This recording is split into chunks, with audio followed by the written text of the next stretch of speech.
coop, but Yeah. I now have I've got 8 chickens running around. I think that's It's fun. I'll tell you, I love my chickens. It's weird. They're like pets. I mean, I'll go out and sit with them. They'll come up to me and I can pet them. And totally.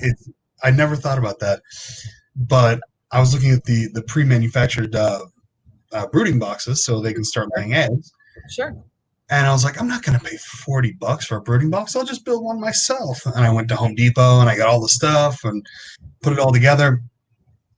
Ended up costing me $100. I'm going, well, how did that I mean, it is a nicer quality, much nicer than what I would have bought for 40, but still paid twice. Cheaper. No, yeah. I did the same thing with like sewing clothes or making our own clothes. When I grew up, my mom is. I never appreciated, how about this? Not that my mom would be listening, but shout out to her, because I had no idea the capabilities that she has for sewing and quilting and things like that. She sewed my clothes a lot growing up, and I didn't like it or appreciate it like I do now, right? But now to sew, it's expensive. Yeah. And if you mess up, you're doomed. And if it falls apart, sorry for you. You didn't do it right. Sucks to be you. And my question, how do I sew worse than some Chinese laborer that, I mean, like, or kids. I mean, some of them are kids sewing. Yes, and they do a phenomenal job. I've tried to do my own repairs. I'm like, well, that looks like a Mongoloid did it. Well, I guess that would probably be me. Maybe I should stick with what I know. Amen for me. Good morning, everybody. Good morning, Steve. Good morning, Sarah. Good morning, Facebook. We don't get all of it doesn't say sometimes our Facebook comments, and viewers will say Facebook users on our end, unfortunately. So I hope everybody's having a good day, and welcome, Sam, for joining us. I'm excited. We were just chatting about the quality of product and not product, just CBD and stuff like that. But I bought this little stand that is a piece of junk. It's actually compressed paper. And I've been recently shopping for a fifth wheel for a camp trailer. And I'll tell you what, the new camp trailers are junk. They're made so junky. They look great. They're nice. They're all the nice colors and style. They're lighter, which I like. But I think I'm going to buy an older trailer that actually has a wood and a solid service countertop, and I can paint it and fix it. But the others, I mean, literally within week 1, I've seen are peeling because it's made of paper or compressed wood, or they're just junky. Oh, yeah. I had a friend who lives up in Park City, and his roof collapsed because of snow wave. I mean, I'm sorry, you got to figure it's a roof. It should, in theory, hold up. But it cost $10,000 for him to repair it. Yeah, no way. Yeah, so that's what I mean. Things are, as much as I want to say I could do it for less and better, I know I can't. But what happened to our old quality? I think we traded it all for cost efficiency. Somebody's saying good morning. Good morning, Andrea. Morning. So anyways, tell us who you are, Sam. Tell everyone who's listening a little bit about you. All right. Well, brag about yourself for a minute. Oh, I get to brag about myself? No, never. That part. I don't know what to say.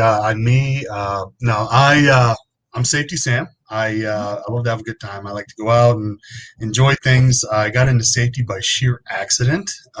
Fortunately, not literally, but figuratively.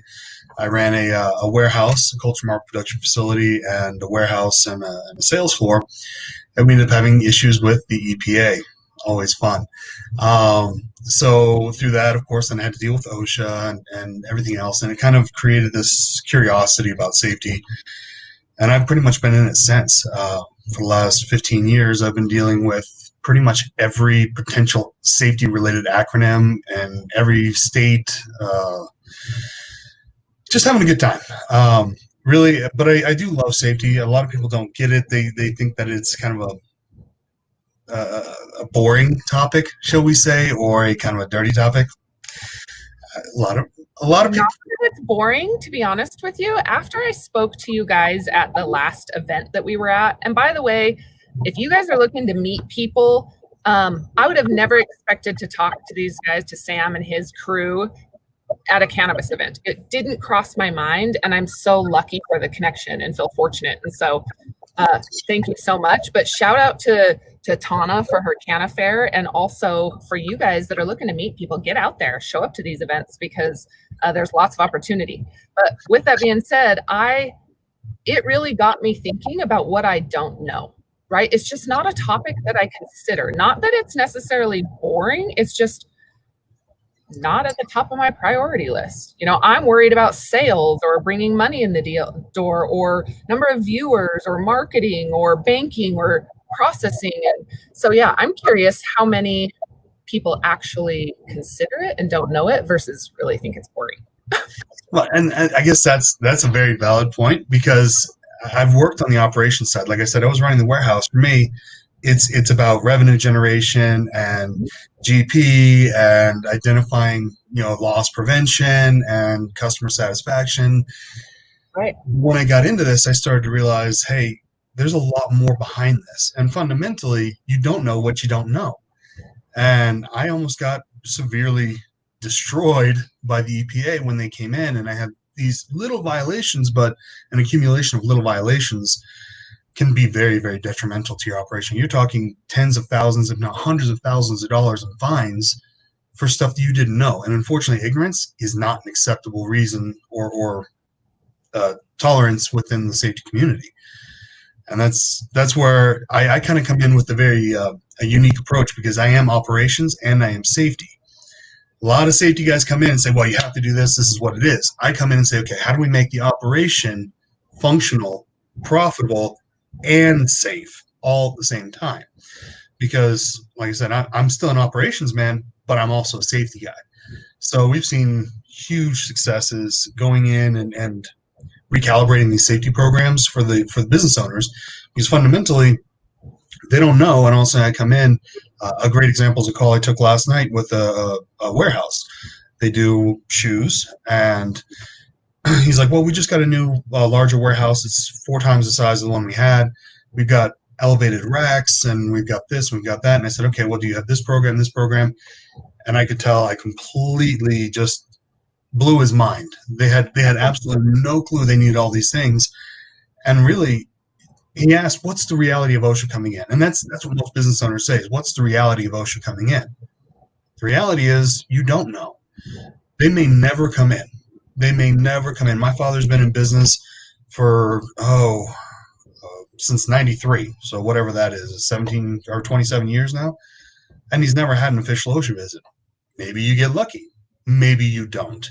One of the issues that I dealt with in my last job was a disgruntled employee.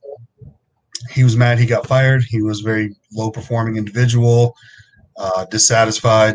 Within 2 days of him being terminated, because they keep it completely anonymous, but within 2 days of him being terminated, all of a sudden we had Osha knocking at our door. And they said they received a complaint from an employee about XYZ safety issues. Fortunately, I had nothing to hide. We had a top-tier program. They came through. They couldn't find any violations, even directly correlated to the violation that the employee had complained about, and they were able to walk out without issuing a single violation. Now that is a properly run safety program, because when OSHA comes in hunting and they can't find anything, you're in great shape. Successful. Yeah, and that's kind of the key, is understanding who is responsible and how liable you can end up being. I mean, for instance, in the cannabis industry, I've been doing a lot of research on violations, and I think I was looking at the 2017, 2018 numbers, because they're a little bit delayed in release. And there was growers out there, farmers, who were issued over $1.6 million in violations for some of the simplest things. Right. I know OSHA fees and fines are they're a hot topic. They're a big penalties, right? It carries heavy weight. And the worst part, and here's where it really, really gets terrible, is that once you're violated, it goes on public record. OSHA has a website. You can search companies specifically. You can search the major database, search locations, whatever. It goes on public record that you were violated for X offenses, and these were the citations issued. Now, you may actually be able to resolve it. You may be able to beat it. You may be able to not have to pay anything. That's great. but it doesn't matter. That doesn't change the fact that it's public record. And a lot of businesses now, because of the new OSHA reporting systems and the documentation, they're searching that before they'll even do business with you. It's kind of like going on a blind date and doing a Facebook search.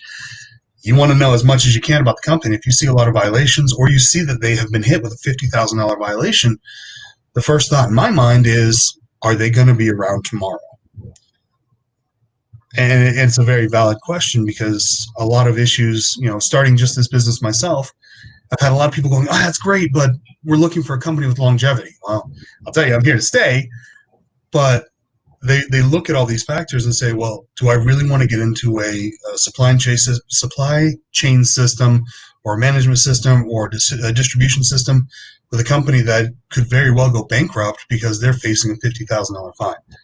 It could cost you an incalculable amount of money. Yeah. That's from the operations and the business side of things. That's not just from the safety side. Sure. I don't know if you saw this question from Steve real quick before we dive into that, but what's involved in your intro consultations? Ultimately, what I like to do is, I don't want to waste anybody's time. So we get on, we do an initial phone call, kind of understand what the circumstances are and see if it's actually going to be a good fit. After that, then we'll go into a free, no obligation on-site consultation. What that means is, now we've talked about it, we know what we're looking for. We'll come into your facility or whatever it may be, identify whatever potential risks that you face, and then build a proposal. So depending on the depth of what we need to do, how many issues you have, so on and so forth, we'll give you kind of a summary review of what we've observed, and then a price for how we want to proceed, whether we want to go on to a retainer system where we're just constantly going in, helping you, updating and performing whatever documentation you need, or whether it's a one-time, let's build your system and head out. That's awesome. Okay, so talk to me about some of the common fines or common mistakes that you're seeing people making. And maybe we should, before then, go back to tell me about your involvement even in the cannabis space first, and then what do you see in differences between this industry and any of the other industries that you're currently in? So the cannabis industry it's a funny one, because you have a lot of, and I don't want to be insulting to anybody, but a lot of amateur individuals who are coming from a non-regulated system where you're growing in your basement, you're growing in a backfield, you're not following technical regulations as they are now. And you're walking into a system where it's now regulated. You are now taxable. You're now under scrutiny from OSHA, from Department of Agriculture here in Utah, or whatever it may be in your particular state where you're growing. And then ultimately, a lot of people don't realize there are so many nuances in operating a grow facility. For instance, do you have the right ballast over your lights? If you're growing inside, do you have something that's going to be appropriately safe for the plants? Do you have what's called a JSA, a job safety analysis? OSHA has been cracking down like crazy on the job safety analysis, because if you don't do one and you don't involve your employees in it, then you're not actually being safe. You're assuming a lot of stuff and you're not actually taking it to heart. So they'll come in and say, okay, show me your JSAs. Well, they'll walk into your grow area, and it's an enclosed grow area with lights, and they'll say, what about the UV, the issue with UV exposure? Because guess what? Your lights are presenting a UV exposure to your employees. If you're not able to provide appropriate clothing, protection, sunscreen, whatever it may be, you're now in violation. That's something as stupid as that, $1,000. I didn't think of. I mean, it makes sense, right? And back to the credit of OSHA. OSHA is in place to keep us safe, right? Their regulations are strict for a reason. And I always say that I don't make rules about curfew until I have to, right? I don't make rules about times you can't eat until I wake up in the middle of the night and you've eaten all of the food in the refrigerator, right?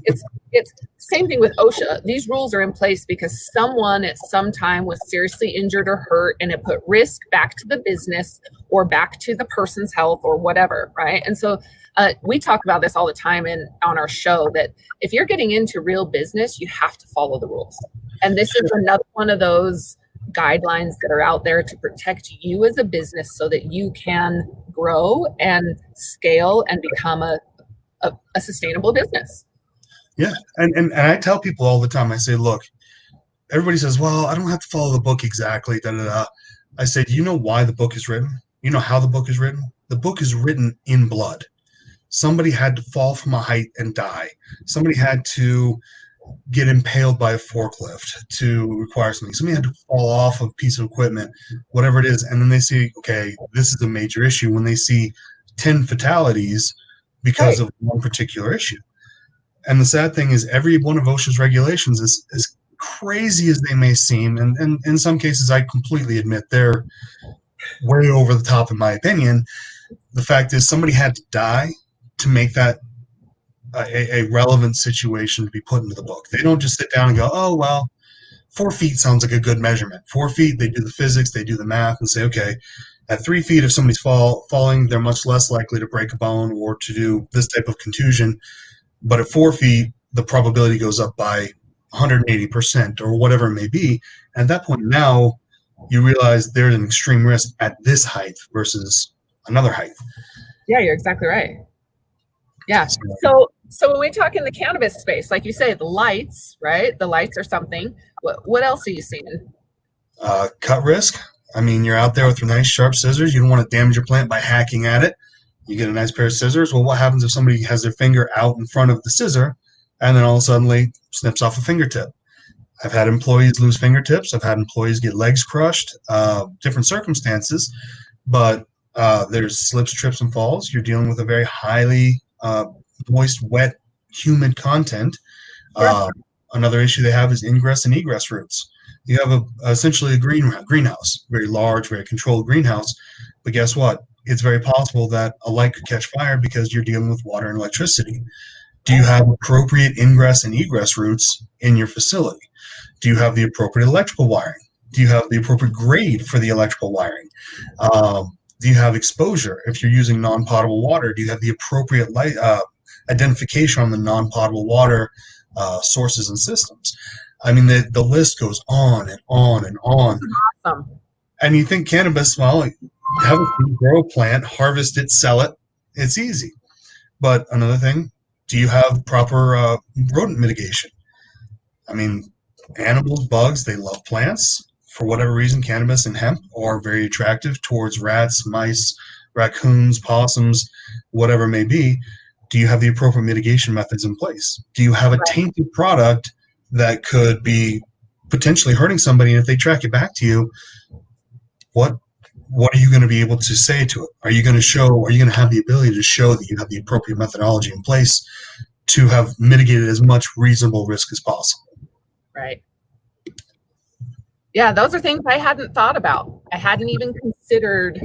I shouldn't say I hadn't considered because I'm not out in the field, right? However, again, my focus when I talk about business development or business and growing business or connecting entrepreneurs is way more, has been revenue focused or has been sales. And so it's, I mean, like I said, I didn't know what I didn't know.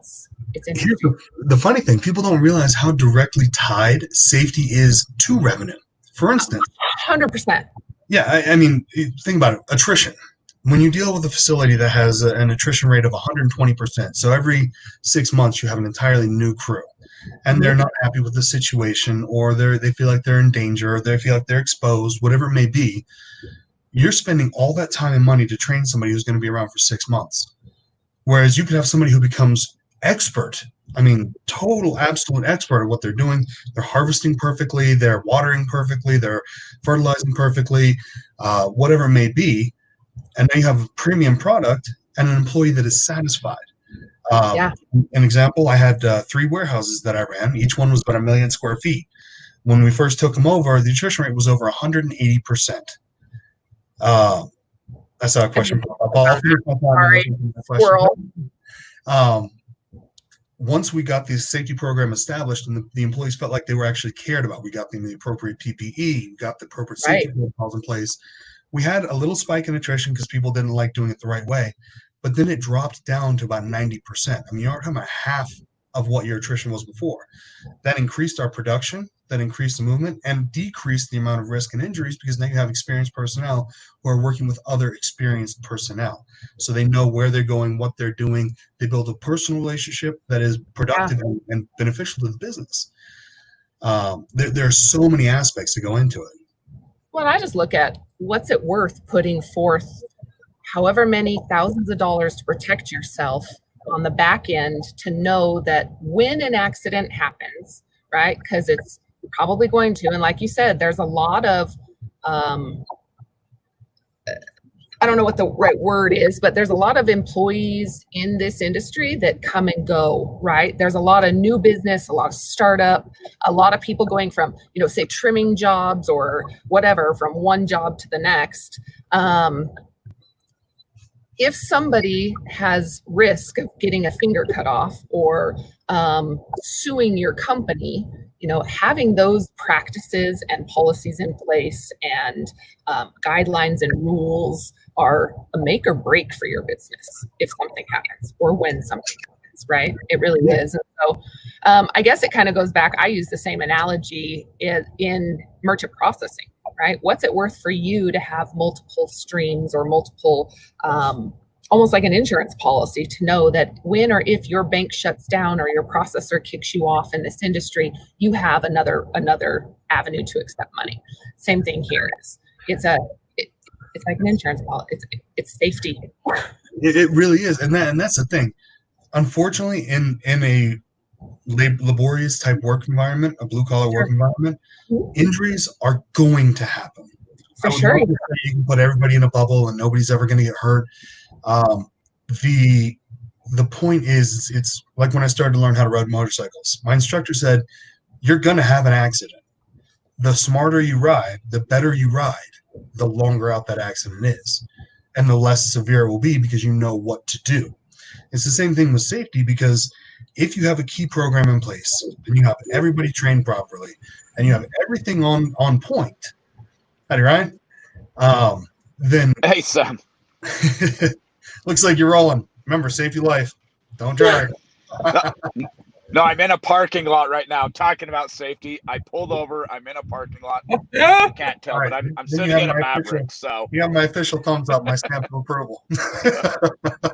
Good. I love it. But, yeah, I don't have my phone up on my dash while I'm driving. I've dealt with people. I used to deal with professional drivers, shall we say, and I had to terminate one who was enjoying doing Facebook Lives during driving a commercial vehicle through traffic. So, oh no, that's why I'm very staunch about the. You know what? Go ahead and park it. It'll be fine. That's awesome. Yeah. Andrea said something that made a really good comment that I really like. Safety is not just an expense; it's a revenue protector. It's exactly what it is. If I'm making $50,000 and I have say $50,000 in my week for profit, and I've got an employee that cuts his finger off trimming buds, there goes every bit of my profit and hard work for the year, and that's a large sum of money for some of our farmers. Oh yeah. Well, I mean, not only that, but even if it goes through your work comp insurance, the way they work is they look at how much they spent on your account and basically adjust your premium for that. It may not adjust it on one injury, but if you have two, all of a sudden they go, well, you have 15 employees and 2 injuries. Your percentage rate per capita of injury to employee is substantially higher than it should be. And all of a sudden, boom, your rates go through the roof. And I mean, when you're budgeting and saying, okay, last year I paid $25,000, it suddenly jumps to 40 because they paid out $30,000 worth of claims and all this. And really, $30,000 is a relatively minor drop in the bucket when it comes to a claim. Somebody cuts off a finger, you're talking potential reattachment surgery, physical therapy, long-term treatment, and eventual settlement. That claim probably would run, even if they just clip the tip of their finger, you're talking a $70,000 to $120,000 claim. And that's probably being conservative. So, for even a small grower, even if you have a $25,000 policy and it pays out $100,000 for a simple snip off fingertip, I guarantee your rate's going to double. And then what do you do at that point? Are you financially prepared to drop another $25,000 of potential, small labor or salary into just ensuring the company to be legal? That's So, Ryan, I met these guys at the Canna Fair. Sam and his team, Andrea and Sarah and Sam.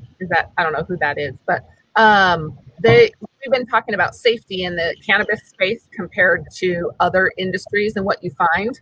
And I've just not processed or thought in the past about some of the safety issues or concerns that OSHA would consider, like if you have an indoor grow and have UV lights up, you have to provide sunscreen to your employees as an OSHA regulation. Oh, I lost him. Oh. I guess I repeated that for no reason. It's fine. I do see that Travis made a couple comments, and I'd like to address those because he asked, "Why are you using fear to sell your regulatory position regulator position valuable?" It's not a matter of using fear. It's a simple matter of education. The fact is, any registered legal operating business is subject to either state or federal regulation. So, for instance, California has their Cal OSHA regulations.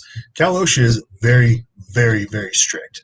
I've dealt with them. Fortunately, I actually had such a great program that I built with them that I got awarded the Golden Gate Award for having all my documentation, having everything, and having a minimum accident injury rate.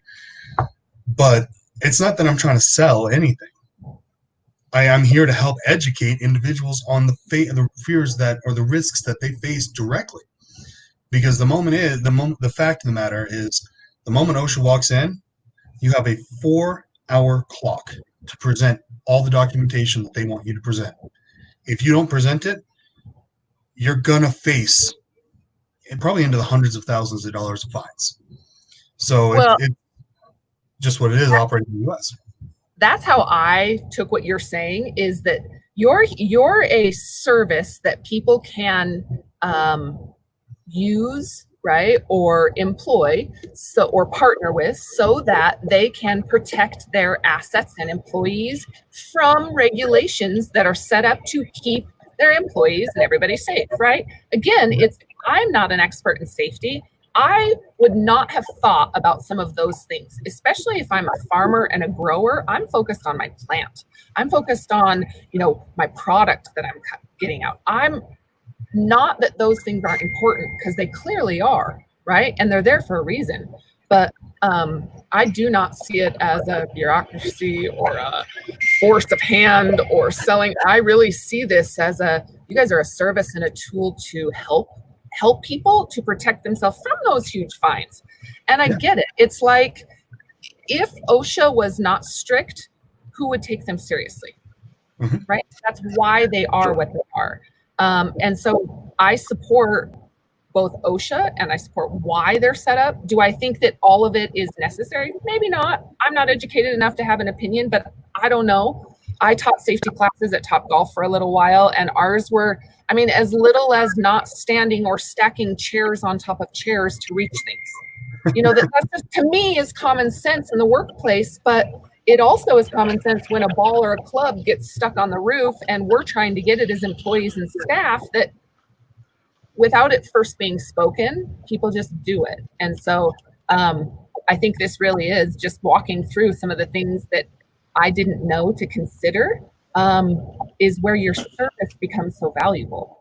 Well, and the key is, as a farmer or a grower or a business operator, whatever it is, these are things that you have to be aware of. But our purpose of our business is to take that stress off of you. We come in, we build a regulatory compliance program that will put you in compliance so you can focus on your plants or your revenue or whatever it may be.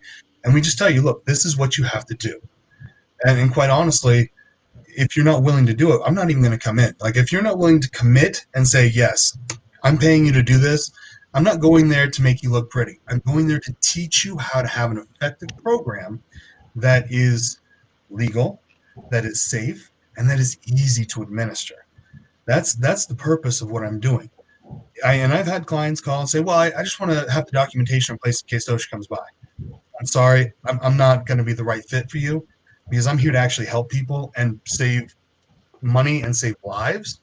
I'm not here to make your documents look pretty and just hope that you can skate through or slide through an investigation or an audit. It's just not what it is. It's a waste of your money and my time. And I mean, to put it simply, those are not the people we collectively want. Not that we don't want them or their business, right? It's that we collectively are trying to raise that standard. And we talk again all the time that we're growing a business. And if you're in this to grow a business, and if you're in this to really scale, whether it be your hobby and you just serve your community and you can continue to grow, or you scale globally, it doesn't matter. You have to follow the rules. And those that are not following the rules are who damage the success of moving the needle for us and really making it a mainstream product. And we can't. Safety regulations are continually being violated. Yeah, it's the fact of, and it's going to kind of sound a little abstract, but it works in this scenario. There are so many people who smoke marijuana on a regular basis, recreationally. I've got no problem with that. They do their job, they come to work, they pay their bills, they take care of all their responsibilities. However, in this industry, the only people who get highlighted are the burnouts and those who have completely lost it entirely to using marijuana as a whatever it may be. And it's kind of the same thing. If we all got on the same page and we developed a safety program and a safety culture in the industry, there'd be a level of respect and admiration and ultimately massive, massive growth and development. Those who don't want to get onto the same page, unfortunately, your businesses will falter and die. I mean, and that's a simple fact. Look at, as a prime example, Blockbuster.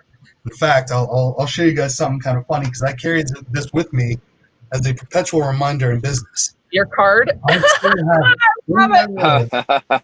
No, I carry it with me because you remember back in the early 2000s, if you wanted a movie, you wanted a game, even the late 90s, whatever, you went to Blockbuster. The whole neighborhood was in Blockbuster, and you tried to get there before your neighbor could snag your movie or snag your game or whatever. That's right. They had the entire market. I mean, there was Hollywood Video kind of growing, but Blockbuster was the dominant force. They had the money, they had the resources, they had the technology. I didn't even look. I was trading stocks at that point, and I was looking at it thinking, maybe I should buy some of that Netflix stock when it was like $1 and change. And I thought, no, Blockbuster will buy them out, destroy them. It's a waste of money. Find a Blockbuster now. Premium services, premium product, make the cut. Everybody else who doesn't follow that will falter and die. And that's why we're here to really help these businesses who legitimately want to advance, to become successful, to avoid these violations, to set a trend and lead the industry into the next generation of a clean, healthy, productive, profitable product. We're there to help them. It's no different than us setting up. It's no different than us setting up automated services or a foundation for members, or it's the same thing. It's policies and procedures that have to be in place that employees commit to and follow, just like banking practices or any of these others. Go ahead, Ryan. Yeah, I was going to ask you, Sam, give us a little bit more on what that looks like. Where can you service different businesses? What is the cost structure involved there? How in depth do you guys go into it? Just give us a little of that background, if you wouldn't mind. Well, fundamentally, we pride ourselves in developing a custom program. So we aren't going to walk in with a book and say, okay, page 23 is applicable, page 27. We're going to walk in and say, okay, here's your operation. Here's the risks that you face. Here's the violations that you could potentially receive. Here's what we need to do to correct it. And then what our goal is ultimately, everybody in business says, continuing revenue and residual revenue is the best way to get it.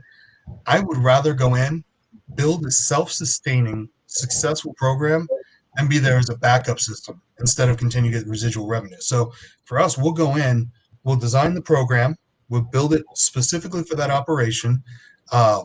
It's really not that expensive. It depends on the size of the operation and all that. I mean, it could be, honestly, we haven't done anything over $5,000 to go in and build a program, because we're giving you the template paperwork, we're giving you all the stuff, everything that you need to kind of fill the gaps. And then when you need us, you call us again, say, okay, here's what's happened. Or if we get a regulatory change saying, okay, for instance, extension cords. Extension cords, according to Osha regulation, cannot be used for more than 21 days in succession without being considered a permanent modification subject to electrical guidelines and building code. And if you do that, for instance, you have an electrical outlet and you've got it perfectly grounded, everything's fine, but you're running that up and over and you zip tie it to a ballast, to a light, and you use it for more than 21 days, they come in, they're going to violate you. And you're going to get violated for every single light, every instance. So $2,000 for 20 lights. Holy crap, you just gotten yourself a $40,000 fine. Yeah, that's what we do, is we teach people how to do it. Uh-huh. Yeah. What size of companies do you typically see that recognize that they need to have these safety procedures in place? Is there like a threshold? I'm just curious. I mean, if less than 10 employees, more than 10 employees, I mean, what do you typically see where you start seeing companies engaging? It's very subjective to the situation. For instance, we've gone in and we had a pest control company that was having a plethora of motor vehicle accidents because their drivers were being distracted, not paying attention. So what we did is we went in, they had 9 employees here in Utah and another 10 or 11 in Kansas City. So we set up a web call. I did an hour-long training with them, pointed out a lot of the issues and all that, sat down, and then I consulted with the owner saying, okay, to avoid this, because one of the big complaints they said was we got distracted driving going on because we're getting phone calls and GPS and such while we're driving. I said, spend $20 on those cigarette lighter plug-in Bluetooth systems that they can connect to their phone. They get in, it's connected, everything's over the car stereo, car audio. They can even play their music if they want, as long as they're not driving. Set it to Pandora or Django or whatever you like and let it play. You get a call, it stops automatically. You have your GPS going, it's reading it out over the music, over the car stereo. Simple fixes. He had 20 trucks. It cost him about $400, but he hasn't had an accident since. And the total cost of the accidents, I think, rounded up to about $20,000. So $400 has now prevented an additional potential $15,000, $20,000 worth of damages, lawsuits. Because guess what? Anybody who gets hit by a commercial vehicle, even if it's a small pest control truck, they're thinking payday. Big money. Let's do the insurance. For sure. So to say a specific employee count isn't necessarily applicable, because you could have a 20,000 square foot relatively self-automated grow area run by 3 employees. Yeah. 5 people, 3 people, whatever it may be. But in that 20,000 square feet, you have a ton of violations. So do you know how to handle those violations? And that's the key, is understanding the risk factors you face. Well, and even on a smaller scale as well, just even driving up and down the highways and the freeways, how many, to your point, how many times have I had a commercial truck throw up a rock, put the big crack in the windshield or a big, hole in the windshield? I got to go get that replaced. Depending on where I'm at with my insurance, I may or may not have to pay for that. I want to go after that company because maybe their mud flaps weren't long enough, right? Maybe it's a gravel truck that was overfilled and it's spewing gravel all over the highway. I mean, we've all been there. We've all seen it, right? Even how many times do you have your paint chipped on your vehicle because of construction vehicles, So I get what you're saying. I think that's very valid. I'm going to go back to this, though, because for myself, I've got 5 employees. We're all in an office building. We're all in a single office. I don't really look at it that I have too many safety concerns. What should I be looking at? Just being small scale like that, what are those safety concerns that I'm not looking out for that could be potentially hazardous? And I'm asking this question because how many people are probably in my same scenario where it's like, why do I need to worry about safety? I've got, just a handful of employees. We're just in a small office space. I don't have any liabilities. And you know what? In most cases, I'll be completely honest, you're right. You don't need my service. However, I've had one very stupid situation where a girl turned and kneecapped herself on the corner of a filing cabinet, which we've all done. It tore the meniscus by the knee and ended up costing me $25,000 between surgery, TTD, all the other applicable costs and recoveries and all that. Not a major claim in relative terms, but the fact is, did you ever think about turning and kneecapping yourself and damaging your kneecap? Corners, electrical outlets, slips, trips, and falls, bad chairs. I mean, even in a simple office, there's a lot of very minor risks. But in all reality, if you were to call me and say, hey, I've got a small office with 5 people, I'd be more than happy to come out and take a look to see if there's any major or egregious violations. But to be quite honest with you, I'd probably throw you a few free tips and say, you know what, call me if you actually develop more or need more, because I can't help you and I'm not going to take your money for that. Sure.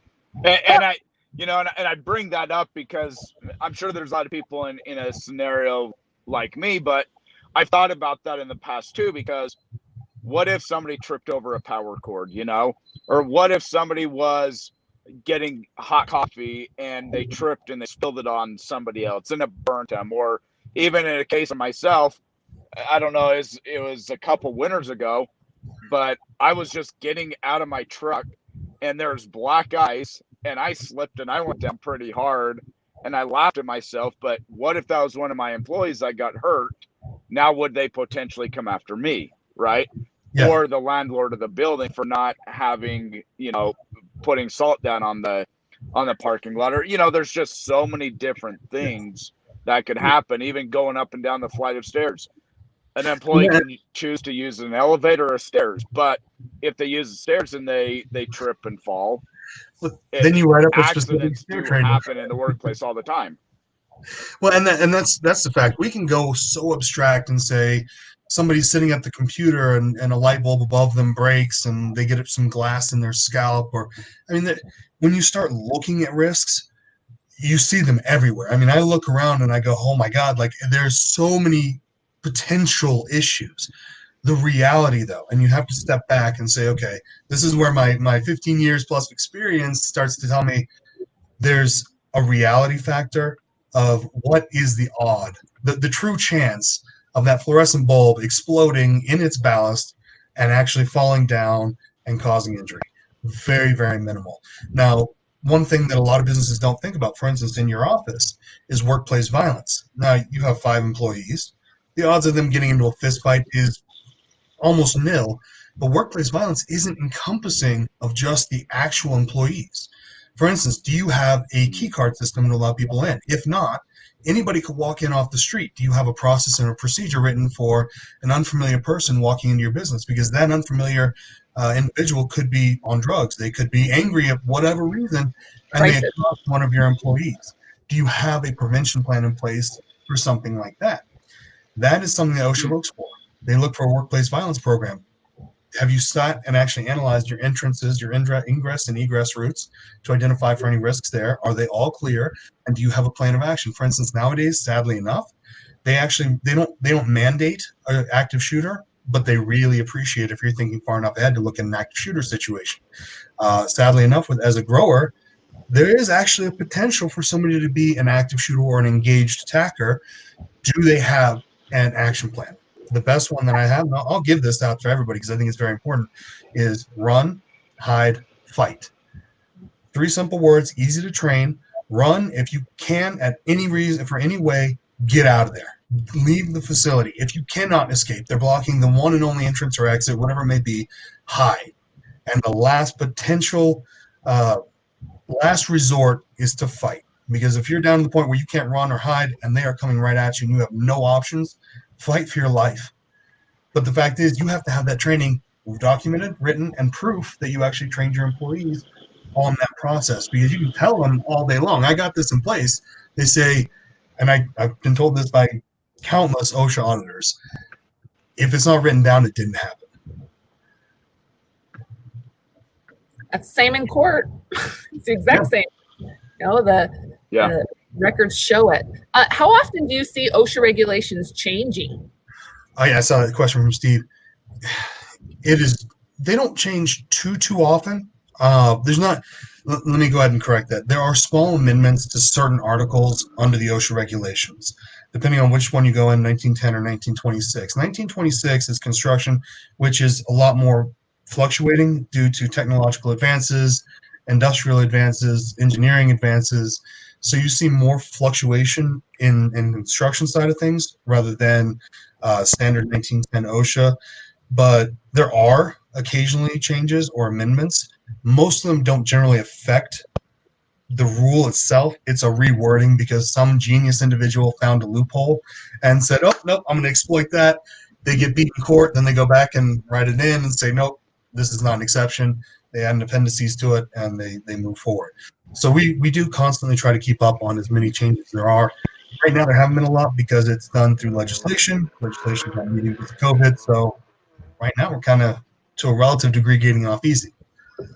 I also wanted to address the question Andrea left. Are fines quite a bit higher, or what is the difference in fines compared to other industries versus the cannabis or hemp industry?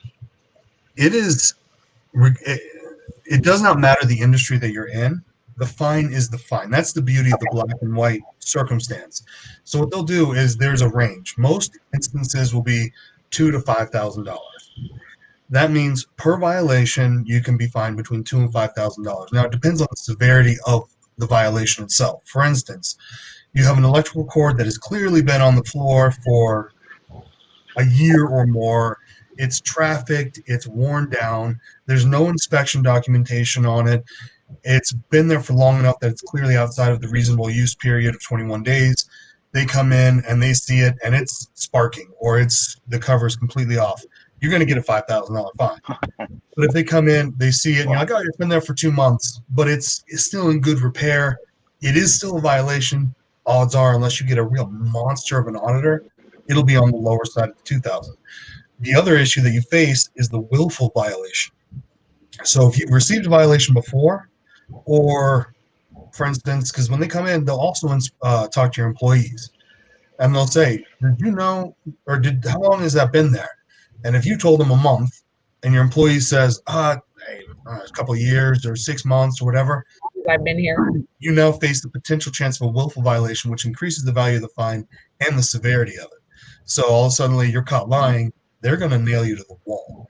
So you have to be very careful and make sure that, I hate to say this, but make sure your employees understand that this is the regulation, this is why you're following it, and this is why it's in practice. That's why that safety culture and open attitude between management and employees is so integral, because you don't want them telling OSHA the wrong thing.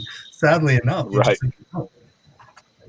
Right. Not even. I want to ask. Go ahead, Ryan. I was going to say, I want to ask you because I truly don't know this. Certainly, if a case is filed, they're going to come knocking, right? Is there something else that might tip them off to come knocking on your door? Do they do regular checks on companies? That again goes to the size of a company, but what could I just expect a random visit one day, even though I feel like I'm fairly protected? I love this question because it's a terrifying answer. OSHA, as long as you're a legally operating business, at any point, OSHA has the legal authority to come and request an audit. Now, I specifically say request an audit because they cannot just force their way through the doors. If you do not oblige and you do not let them come in, they say, we're here for an audit, and you say, nope, not today. They will go to the court. They will get a warrant for audit, and they will come back with police officers, and they will tear your facility from limb and find every violation, and you're going to eat it big time. Now, to answer your question directly, the way OSHA works, if you get a complaint, you are subject to audit. If you get a serious injury, which requires hospitalization, now one of the rules and regulations is you have an employee, if they lose an eye, if there's a loss of an appendage, or hospitalization. So say for whatever reason the genius drinks a bunch of fertilizer and gets violently ill and has to be hospitalized and have their stomach pumped. You have 8 hours from when you're notified of the hospitalization, injury, amputation, whatever it is, to notify OSHA. They will then respond with an immediate full investigation to the source and cause of the injury. So going back to our example, somebody drinks a ton of fertilizer, they think it's going to be fun for whatever reason, they go get hospitalized, get their stomach pumped. The next day, OSHA comes in. They're going to say, "Where's your HAZCOM? Where's your SDS? Where's your proper handling instructions? Where's your chem logs?" And they're going to go through all that. And if you can't provide it to them, you're going to face a ton of trouble. And then the last thing is they can do it whenever they want. So there doesn't have to be warrant. They can actually come because of complaint. They can come because of injury. They can come because of a random audit that you came up on the list due to number of injuries reported or whatever. Or they can literally be driving by and say, "I want to check that place out." If they see somebody outside operating a forklift and they're doing it without a seatbelt, they're going to be like, "Okay, well, you know what? Let's check them out," because obviously their policies are kind of weak. And they can walk right in. And again, you have 4 hours to present all your documentation, or you can deny them access, which they'll come back with a warrant. But those are your options once they decide to walk in the door.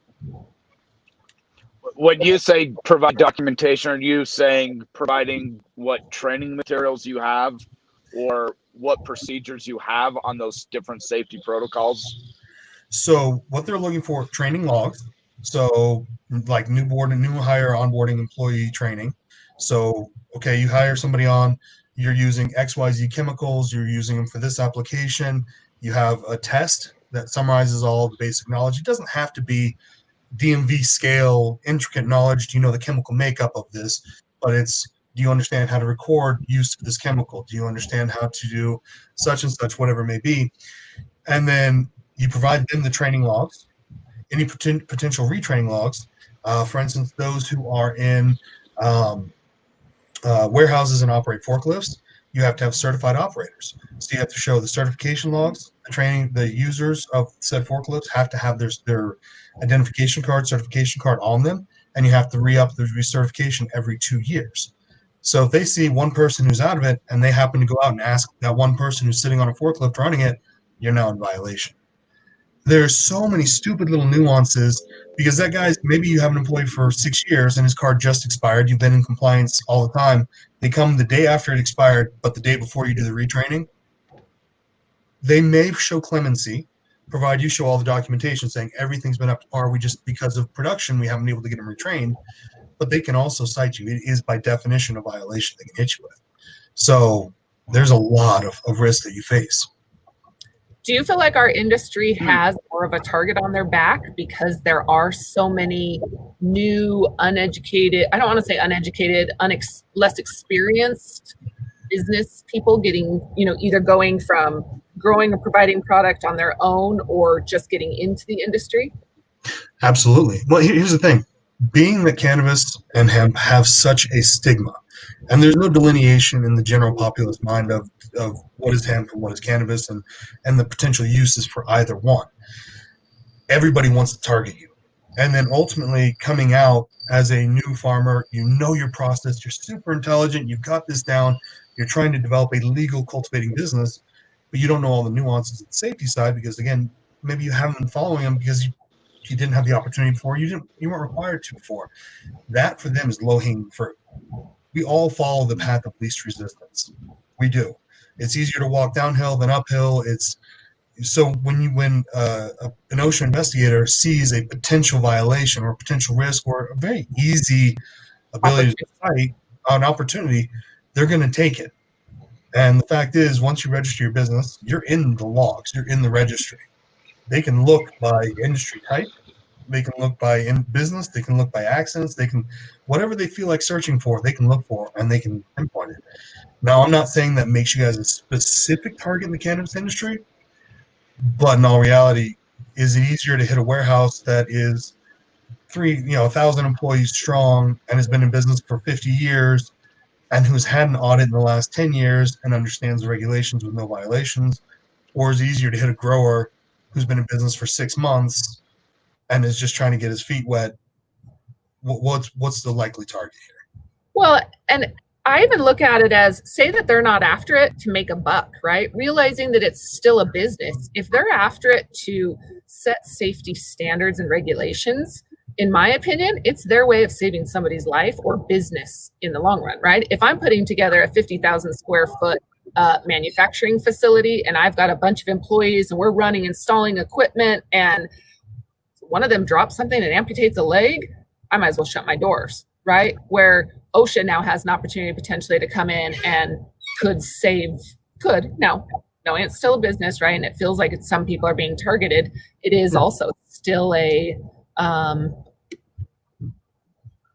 doing their job, right? Yeah. Playing devil's advocate, they're there to implement safety so you can be successful, or I guess it's like a police officer. Yeah. I mean, fundamentally, they are essentially police officers, but when you get pulled over for speeding, you're like, oh, why do you have to sit there, jackass? But somebody's holding up a store, or there's a major emergency. Where are all the police? Where are they at? I want them running into the bullets, and why aren't they protecting me? Good, true. Yeah. If an employee gets hurt on the job and OSHA didn't do their job, I mean, that's just negligence, really, on their part. And the fact of the matter is, really, most states are so woefully. It's like the Department of Wildlife in Utah. I think there's 8 officers that cover the entire state. I mean, you're talking far too much land for an individual to actually cover. OSHA's on the same thing. And that's why a lot of businesses have the mentality of, oh, they'll never come by because I never see them. They're never prevalent, whatever it may be. Sometimes they do blitzes. So they'll go into small businesses. They'll go into bigger businesses. I've had to deal with it many, many, many times. I've dealt with voluntary audits where I've called them and said, I want you to come in and tell me what I'm doing wrong because I don't want to get cited if something happens. And I learned so much by them coming in and saying, okay, that's a violation, and they don't cite you for it, which is great. The flip side, and this is where it gets very challenging, is they give you a timeline to fix those. And that's where a lot of people go, well, why do I need you versus just calling them and getting the free inspection? Because you have to have some money in reserve to be prepared to fix any violations they find. And they generally will give you either 30, 45, or 90 days to fix it. If something happens in that time frame and they get called back out and you don't have it fixed, you get a willful violation. And that becomes very, very dangerous. They can shut your doors because you're now showing negligence and willful unsafe practices towards your staff. I do see Steve's question there. What are your thoughts on companies offering safety incentives to employees? It depends on the operation. It depends on the demographic of the employees. If you're talking a $5 incentive to a bunch of guys who are in their 40s or 50s, that they're not going to jump on it. I've tried all sorts of different things, from picnics. Like I said, I had my warehouses. One of the things that we did was when we hit a year without an OSHA recordable injury, we did a massive picnic. I mean, I went grilled for them. We did all sorts of stuff, drop prizes, giveaways. I think we spent it was almost $10,000 on doing this event to showcase how important safety was. Now, on the flip side, we saved tens of thousands of dollars on our work comp costs because we reduced those injuries. So the investment in that respect was quite substantial. And they loved it because we got like TVs to give away and all sorts of stuff. I mean, it was a phenomenal event. Well, when it's profit and there's a buy-in like that, the effort to stay safe it's a constant reminder. Right? Like you said, when it's a $5 gift card or points that you get to spend at the store that they provide, it may be less incentivizing. But I definitely like the idea of sharing. Like you said, you guys saved a lot of money, which in turn added to your profit at the end of the year, and being able to split some of that back as a thank you for really they are who kept you safe. Yeah. Well, and the issue and the problem with incentives is depending if you offer a massive incentive, $1,000 a month bonus for every employee who doesn't have an injury, you end up getting into a situation where OSHA feels like you're trying to hide it now because you cannot de-incentivize an individual from reporting an OSHA recordable injury or otherwise. So you have to be very, very balanced in what you do. So that's why we did the one big thing. We didn't tell them we were going to give away. We just said we have a lot of giveaways. We have this, and we're going to do a lunch, dinner, whatever. So they didn't know the magnitude to which we were going, but they understood there was a good reward at the end. And it didn't prevent them from reporting any injuries. It just prevented them from making foolish mistakes that led to an injury. Well, I look at it as just the reminder of safe practices. We're here to follow the rules, and reporting is the right thing to do if it's what you need. If you need medical care and you've hurt yourself on my job site, that's the right thing to do, right? Yep. Now, if it makes you think twice about stacking 2 chairs on top of each other, then it works, right? Or swinging a club, jumping off the ledge, right? Whatever it is. I used to always tell a story about, remember the restaurant where the woman drank all of the chemicals in her iced tea. Mhm. And long story short, the chemical that was used looks the same as salt, and it was dumped or as sugar. It was dumped in the bottom of the sugar bin. Somebody months later used a scoop of it, poured it in the sugar, and it just was poorly taken care of, right? The practices, and after investigation, there were multiple violations along that line that led to the injury of that woman. It just reiterates the importance of the safety practices, from when something is delivered, where it goes, where it sits on the shelf, what it looks like. If it's unidentified, what do you do with it? If it's not labeled, there's so many things that just eliminate risk like that have now pretty much closed their business. Or at the time, I think they lost something like 500 stores within the first few months of that incident. And so, that is a devastating loss and a very simple, an easily corrected mistake. How about that? And so, even more about this, your value exponentially. Yeah, another example is I hope I don't get in trouble for saying this, but I think it was Family Dollar or Dollar, one of the dollar something stores. Mm-hmm. They've actually received something to the effect of about $4 million worth of fines lately in their stores, just in, I think it was 10 or 12 stores, because of blocked exits, inappropriately lit exit signs, just stupid things that you walk past every day. So like, getting back to Ryan's thing of what's in my office, say there's a partially blocked door. Guess what? Now that's a violation. That's a couple $1,000 violation right out of the gate. Which doesn't seem important until you have an active shooter or a fire or an accident or something like that, right? Again, you don't, without being in your profession and seeing it every day, I don't know what to look for. And so, yeah, it's been pretty eye-opening. Tim wants to know how you're feeling. I assume he's been taking good care of you. Oh yeah, I met with Tim last week, and he's awesome. To say brilliant, and I'm not blowing smoke. Blew my mind. I learned more in an hour of talking to him about cannabis than I think I've probably learned in the last 20 years. It was absolutely stunning. So I'm looking forward to working with him. So I've heard in the last couple of weeks a lot of shout outs to Tim. So I'm going to give him another one because as he's moving back to Utah, buzz is out that there's a great grower coming back. His name is Tim. Do you know him? I'm like, I do. So I'm excited. I'm glad you got to meet with him, and I'm glad that things are well.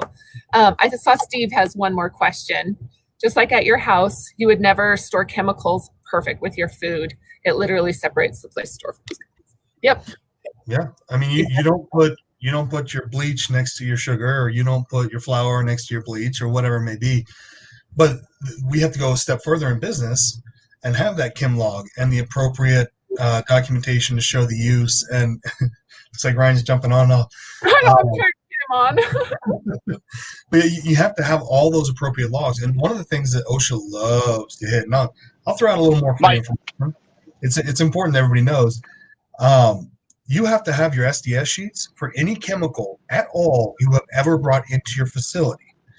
And that's in perpetuity. So say you bring in Dial hand soap to wash your hands one day, you run through it, and then you go with, I don't know, some other off-brand, Great Value brand, whatever.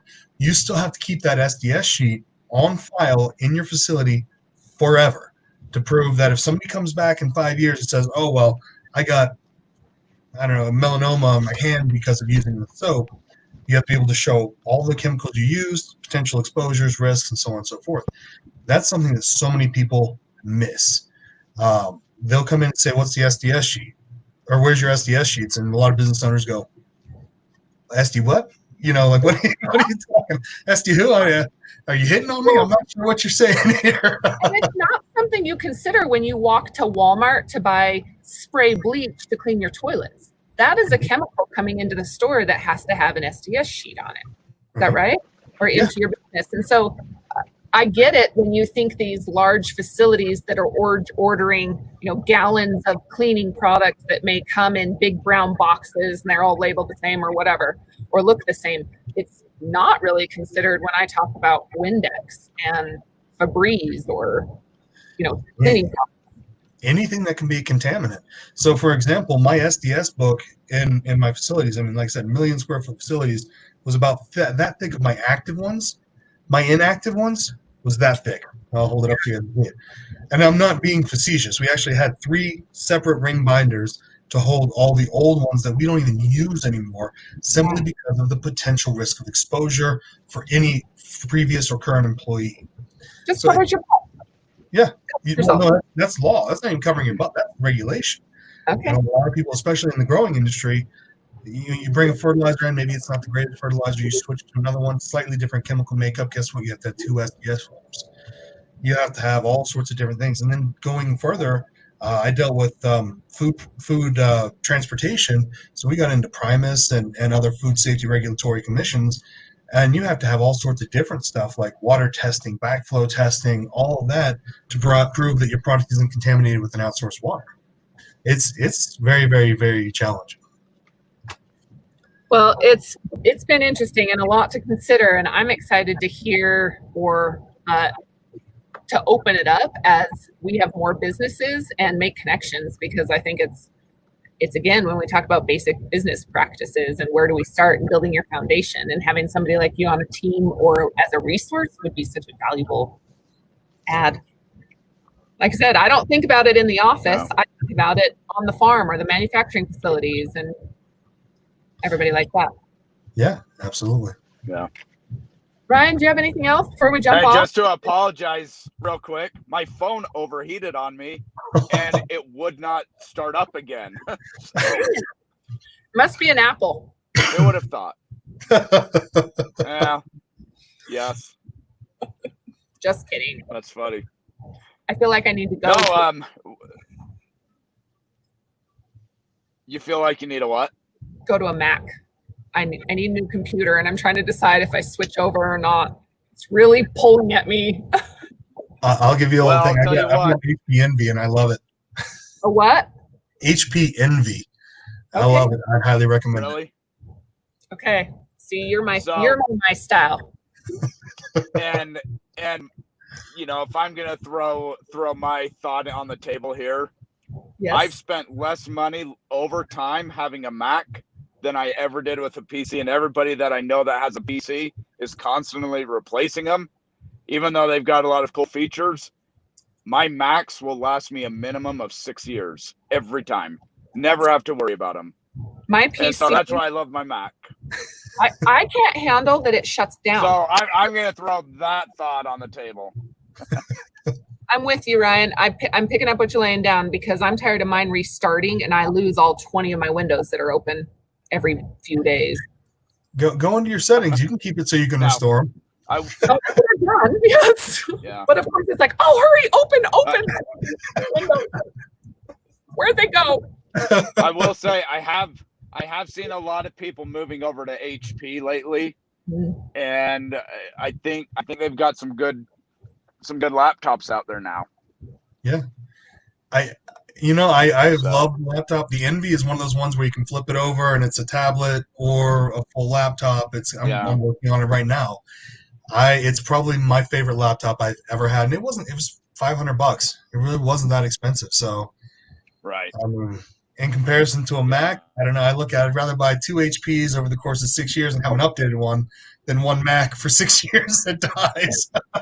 But can you make it so I want to make it so my phone and my computer connect and text, like so I can just type. I'm a much faster typer than I am a texter. I don't know how to do that. Now you're getting me. I'm a safety guy. I'm a safety monkey. That's that. I can go to the programmers.